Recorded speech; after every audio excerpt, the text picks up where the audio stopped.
Booktube. I finished Chapter 2 of Married for One Reason Only by Dani Collins. This was a good follow-up chapter to Chapter 1. VJ is trying to score a new contract for his security company. Oriel goes to a photo shoot where she's going to audition for modeling some sunglasses, and they both have a pretty exhausting day. So VJ needs a beer to celebrate his presentation, and Oriel is going to go out because it's her birthday, and what do you know, they end up at the same restaurant. VJ's just at the bar, but the restaurant is full, it's booked up, so he offers her his seat at the bar. They chat a bit, get to know each other a little more, and then she offers for him to join her for dinner, and things keep going and going, and by the end of the chapter, we're at the edge of our seat. So, on to Chapter 3, we're off to a wonderful start. Alright, give me a moment. That was steamy. That was good though. That was nice. I haven't read something in a while where the characters can admit right away that they like one another to each other and things get going.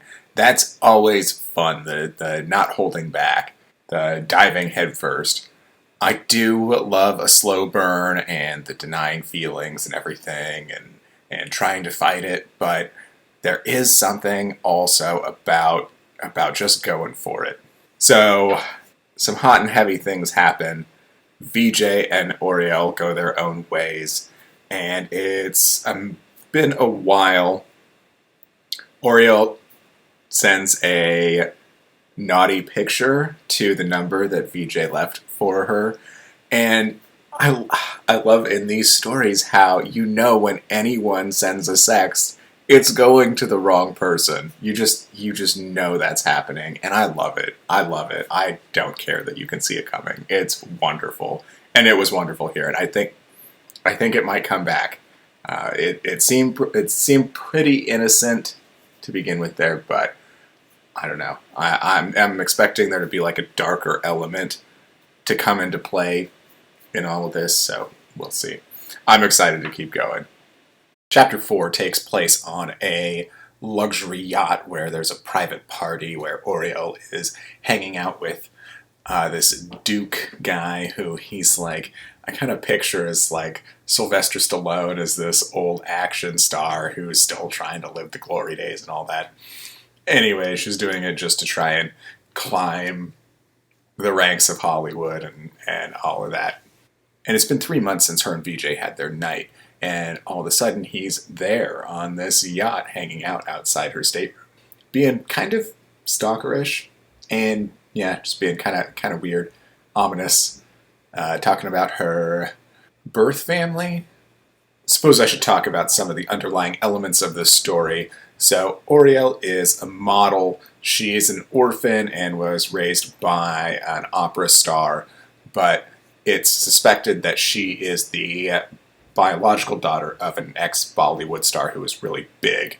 And so the brother of the Bollywood star is paid VJ's firm to discover if she actually is the daughter of this person, which of course she is, and VJ has come to inform her of that.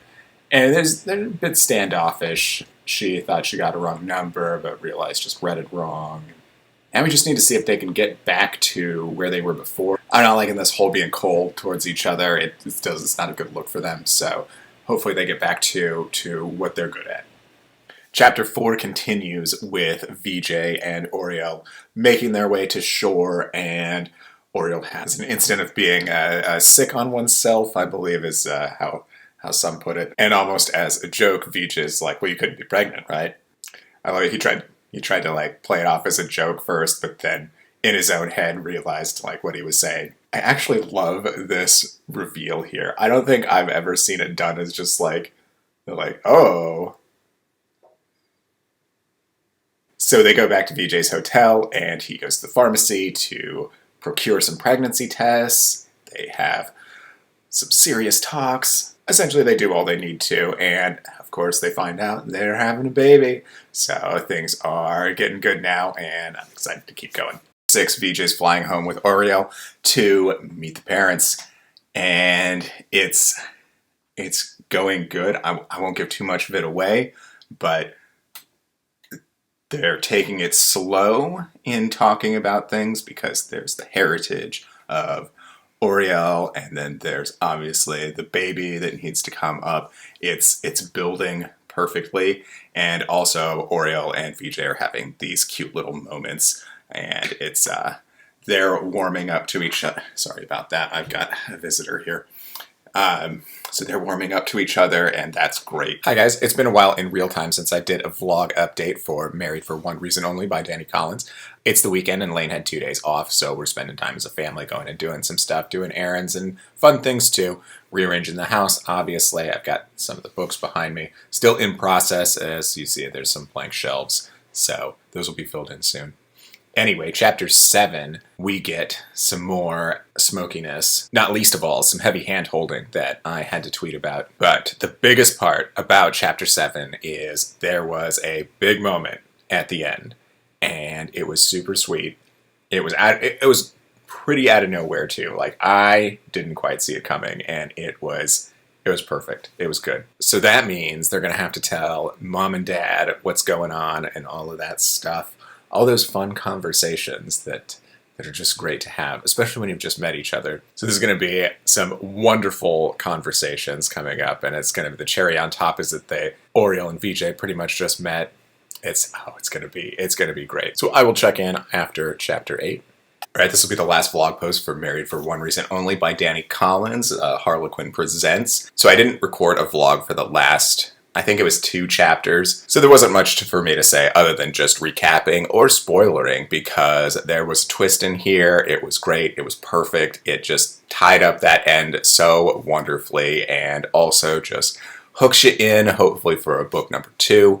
I'll have to do some research on that. I hope another one comes out with these same characters. So I'm really glad I went with the Harlequin Presents line because I hadn't read it before, and so it was really nice just to get thrown into just these exotic, beautiful locations, rich atmosphere, and a steamier setting too. That was nice. I hadn't gotten into one of those in a while, so it was a good mix-up, and also just a great time going back and forth with Dani Collins on Twitter. That was so much fun. I hope I wasn't too obnoxious, but this whole project has just been so much more fun and so much more successful than I ever could have imagined. I thought I was going to get told to be quiet as soon as I started tweeting about these books. I thought collectively Twitter was just going to tell me to stop embarrassing myself and go away.